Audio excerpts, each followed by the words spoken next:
Jadi, semua profesi pada dasarnya sama. Tujuannya adalah untuk menghasilkan uang. Mungkin yang berbeda adalah halal dan haramnya. Tapi kali ini saya tidak mau membahas hal tersebut. Zaman sekarang, bahkan banyak profesi baru bermunculan. Seperti menjadi seorang gamer, buzzer, content creator, pekerjaan yang berhubungan dengan teknologi lainnya. Zaman kita kecil dahulu, profesi yang kita ketahui dan banyak menjadi cita-cita adalah menjadi dokter, polisi, engineer, tentara, guru, dan lainnya. Tapi ada satu profesi yang melekat di kepala semua orang dan memiliki stereotip sendiri bagi anak muda zaman sekarang. Profesi tersebut adalah pegawai negeri sipil.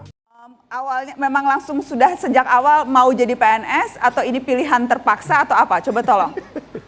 Enggak, saya nggak pengen jadi PNS sebenarnya. Nggak pengen? Sama sekali enggak, awalnya tuh sangat-sangat jijik lah sama PNS gitu.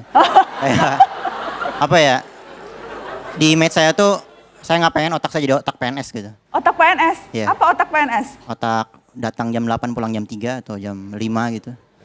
Dan hidup cuman duduk di depan komputer main Zuma kayak gitu. Itu yang di bayangan saya pertama sebenarnya. Di bayangan pertama itu. PNS bagi orang tua kita adalah sebuah profesi yang dianggap paling baik karena dijamin oleh negara. Walaupun tidak besar, setidaknya lebih aman dari risiko PHK karena bangkrut. Walaupun gak ada yang gak mungkin. PNS sebagai profesi favorit dibuktikan dengan jumlah pelamar seleksi CASN tahun 2021 mencapai 3 jutaan orang untuk lowongan sebanyak 600 ribuan orang. Walaupun gak merata, jumlah ini membuktikan betapa bergengsinya profesi CASN. Akan tetapi, bagi milenial dan Gen Z, PNS memiliki stereotip yang masih kurang baik. Dari mulai pelayanan yang malas-malasan sampai dengan kerjaan seharian cuma main Zuma, membuat milenial dan Gen Z menganggap sebelah mata profesi PNS. Bagi milenial dan Gen Z, bekerja di startup dan menjadi entrepreneur lebih keren dan kekinian.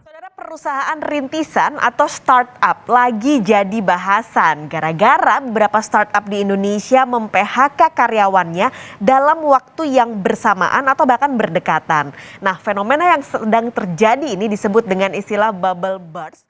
Akan tetapi, banyak sekali yang belum diketahui para milenial ini mengenai apa sih PNS itu. Mari kita bahas lebih dalam beberapa hal yang tidak diketahui generasi muda mengenai PNS.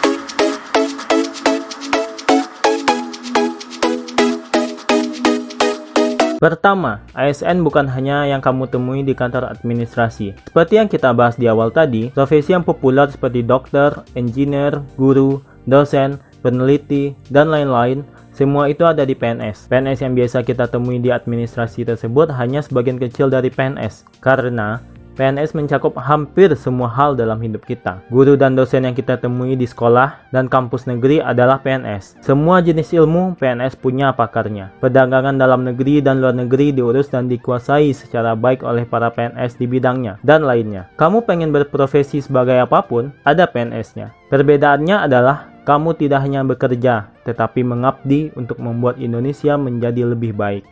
Yang kedua, seleksi yang sangat susah. Sebanyak 16.328 orang mendaftarkan diri dalam tes seleksi kompetensi dasar calon pegawai negeri sipil 2021 yang dibuka oleh Pemprov DKI Jakarta. Saat kamu ingin menjadi seorang ASN, setidaknya kamu membutuhkan waktu selama 1,5 tahun sampai 2 tahun hingga akhirnya resmi menjadi PNS. Dimulai dengan melengkapi dokumen yang lumayan banyak dan gak boleh kurang satupun, atau nggak cocok dengan kualifikasi yang diminta. Setelah selesai administrasi, kamu harus ikut seleksi tertulis atau biasa disebut seleksi kompetensi dasar, dengan tipe soal yang sama untuk semua orang dan formasi. Jumlah soal yang sangat banyak, waktu yang sangat sedikit, dan pengawasan yang ketat seperti cek wajah, nggak boleh membawa apapun ke ruang ujian, dan lain sebagainya.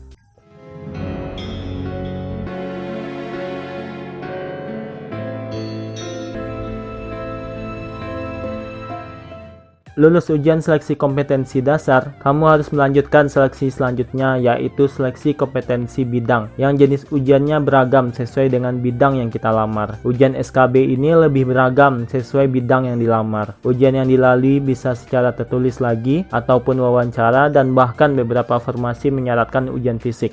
Setelah menyingkirkan banyak orang, perjuangan kamu belum selesai, bahkan baru akan dimulai. Kamu akan melalui masa CPNS, calon pegawai negeri sipil. Masa CPNS biasanya akan berjalan selama 1 tahun. Selama masa CPNS, kamu akan mendapatkan banyak training, perkenalan institusi, magang di lokasi kerja nantinya, dan menjalani masa latihan dasar ke CPNS-an.